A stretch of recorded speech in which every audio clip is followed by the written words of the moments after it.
Alors sur les 8 hectares et demi, il y a 1050 arbres et il y a environ 800 arbres qui sont greffés. Alors on greffe au mois d'avril, entre le 10 et le 20 avril, c'est la période optimum. Le nombre de greffes se détermine avec le nombre de greffons qu'on a pu prélever au mois de janvier. Donc, mais comme il y a 200 arbres, l'idéal, ça serait de pouvoir faire les 200 greffes et qu'elles prennent, quoi. Malheureusement, depuis plusieurs années, toujours à cause du changement climatique, les greffes ont beaucoup de mal à prendre et j'avais très peu de greffons. Voilà. Donc cette année, j'en ai posé à peu près une centaine. Alors la greffe, on n'est pas du tout dans la bonne période, donc ce que je vais vous présenter maintenant, c'est un simulacre. Donc il faut avoir un tout petit peu de projection.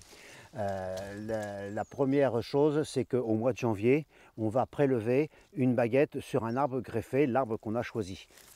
Donc évidemment, au mois de janvier, il n'y a pas de feuilles.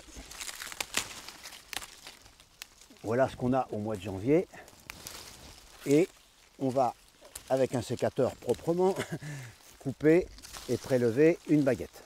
Cette baguette que l'on a prélevée, on va venir la reporter sur un bois sauvage. Une fois qu'on a sélectionné 2 yeux et qu'on a coupé le petit greffon, on va couper ici, écarter l'écorce, mettre les 2 écorces en coïncidence, une petite ligature, du mastic, et un mois plus tard, les 2 petits yeux vont démarrer, vont gonfler, vivre sur la sève qui est enfermée, contenue dans le petit greffon.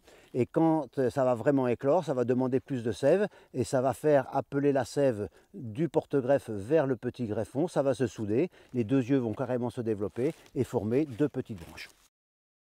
Nous voici maintenant devant un arbre qui a été greffé il y a 3 ans. On voit ici le greffon qui a grossi, qui petit à petit a englobé le porte-greffe sauvage dessous. Et on voit qu'ici, il n'a pas encore tout à fait fini, mais dans un an, il l'aura complètement englobé. On aura la marque de la greffe que l'on verra toujours dans 50 ans ou dans 100 ans.